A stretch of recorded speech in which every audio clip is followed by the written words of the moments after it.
Assalamualaikum warahmatullahi wabarakatuh.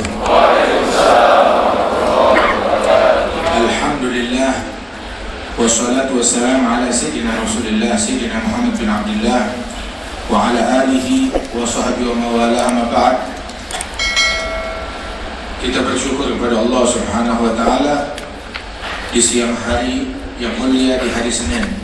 Dan ini adalah hari Senin terakhir di bulan Rabiul Awal, yang dimuliakan oleh Allah Rabiul Awal dengan maulid, dengan kelahirannya Rasulullah SAW, dan dimuliakan hari Senin dengan kelahiran Rasulullah SAW.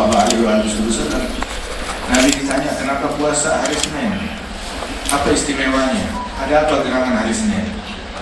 Maka Nabi hanya menyebutkan satu sebab. Nabi bilang, "Dzaka yaumu wulidtu fihi." Itu saya puasa hari Senin karena hari Senin adalah hari saya dilahirkan, kata Rasulullah Shallallahu Alaihi Wasallam. Alhamdulillah, dan kebetulan juga kita kumpulnya hari ini adalah hari Senin, hari yang dimuliakan oleh Allah Taala dengan kelahiran Nabi besar Muhammad Shallallahu Alaihi Wasallam. Kita mengambil pelajaran dari Nabi besar Muhammad SAW, yang mana semua yang ada pada diri Rasulullah adalah pelajaran dan hikmah dan ilmu dan juga rahmat dan kasih sayang dari Allah Ta'ala yang berfirman, "Wa ma arsalnaka illa rahmatan lil alamin." Tidaklah kami utus engkau wahai Nabi Muhammad melainkan semata-mata rahmat dan kasih sayang bagi alam semesta ini.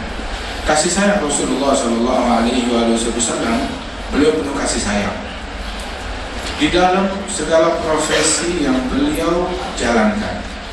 Beliau adalah seorang suami yang penuh kasih sayang.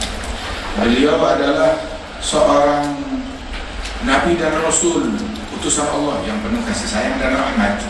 Beliau adalah seorang pemimpin yang penuh kasih sayang dan rahmat.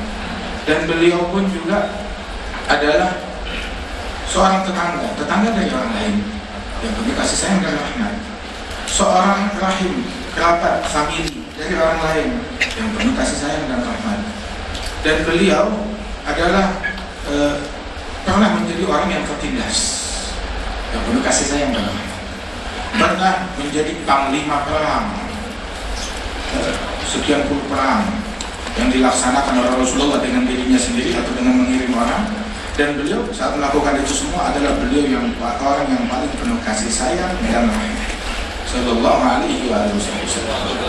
Dan beliau pun juga pernah menjadi orang yang diganggu dan diteror, dan tetap gangguan dan teror yang beliau alami, cacian dan makian yang beliau terima, sama sekali tidak mengurangi senyumannya beliau, tidak mengurangi akhlaknya beliau, tidak mengurangi rahmat dan kasih sayangnya beliau di bumi sebanyak apapun juga. Sallallahu Alaihi Wasallam di Mekah 13 tahun berdakwah, ditaruh duri di jalanannya, kemudian juga dicekik dari belakang saat tawaf, lagi sujud ditaruh kotoran dan jeroan hewan sembelihan, jeroan onta yang baru dipotong itu darah, usus dan isi perutnya ditaruh di kepalanya Nabi Muhammad Sallallahu Alaihi Wasallam.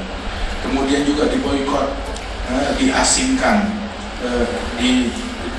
di padang pasir sana, di tempat syair dari keluarga beliau diasingkan ke tempat tersebut. Gak ada orang yang, semua memboikot Nabi Muhammad. Gak ada yang mau bertransaksi, gak ada yang mau makan, gak ada yang mau jual beli, gak ada yang mau menjalin hubungan dengan beliau dan semua muslimin yang di situ. Tapi selama masa-masa itu, senyumnya gak berkurang, akhlaknya gak berkurang, budi pekertinya tidak berkurang, menghadapi setiap orang muslim maupun non muslim dengan kasih sayang. Bahkan datang ke Taif, dilempari batu, kemudian diprovokasi orang-orang untuk mengusir Rasulullah. Kalau ada orang masuk ke satu tempat diusir oleh yang punya rumah, ya masih lumayan ya, atau diusir sama pegawainya, sama satpamnya, ya masih lumayan. Tapi kalau diusir sama anjingnya kan bagaimana gitu rasanya. Bahkan itu Rasulullah saat datang ke Taif, itu orang-orang musyrikin mengerahkan orang-orang dengan gangguan jiwa, dengan gangguan mental. orang-orang gila dikerahkan untuk musir Nabi Muhammad Sallallahu Alaihi Wasallam. Kemudian Nabi Muhammad saat di Madinah diperangi, terluka keningnya, patah giginya, berdarah muncul dari Rasulullah Sallallahu Alaihi Wasallam. Tapi ketika diminta oleh Rasulullah sumpah itu orang-orang yang memerangi, yang mengganggu kita, Nabi Muhammad mengatakan, "Ma bu'ithtu la'anan wala sababan." Saya diutus oleh Allah bukan tukang laknat, bukan tukang caci maki. Jihad, perang mencaci maki enggak, saya bukan tukang caci maki.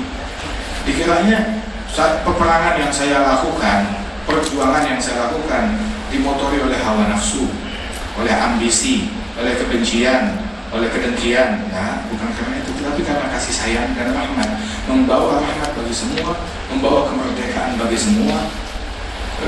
Diminta untuk laknat mereka, ma bu'ithtu la'anan wala sababa. Saya diutus bukan tukang laknat, bukan sebagai tukang caci maki. Terus apa profesimu? Profesi saya mau lagi berperang ataupun lagi di rumah, mau di jalan ataupun di kantor.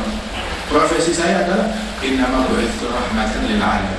Aku diutus rahmat kasih sayang bagi alam semesta. Sallallahu Alaihi Wasallam.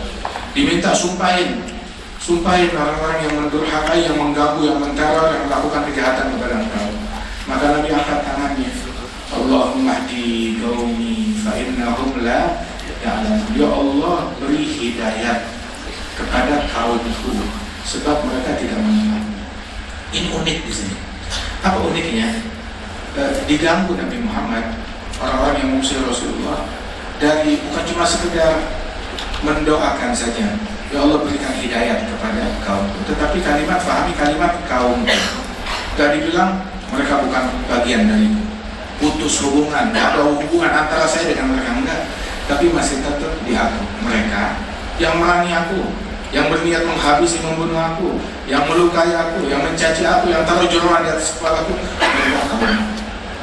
Mereka kaum ihdi kaum, beri hidayah kepada kaumku. Terus Rasulullah memberikan alasan kepada para pengganggu ini, fa innahum la ya'lamun.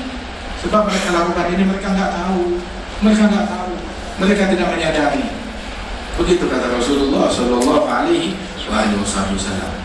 Rahmat tersebut yang mendasari Nabi Muhammad bilang saat berperang, Nabi bilang ketika melakukan peperangan tersebut, dan biasanya peperangan Rasulullah untuk mempertahankan diri dari gangguan atau memerdekakan sekelompok orang yang dijajah dan ditindas di dalam kebebasan mereka di dalam menganut agama.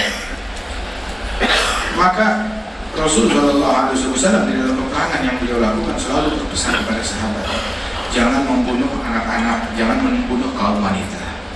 Dilarang oleh Rasulullah. Kemudian musuh yang sudah kabur jangan dikejar.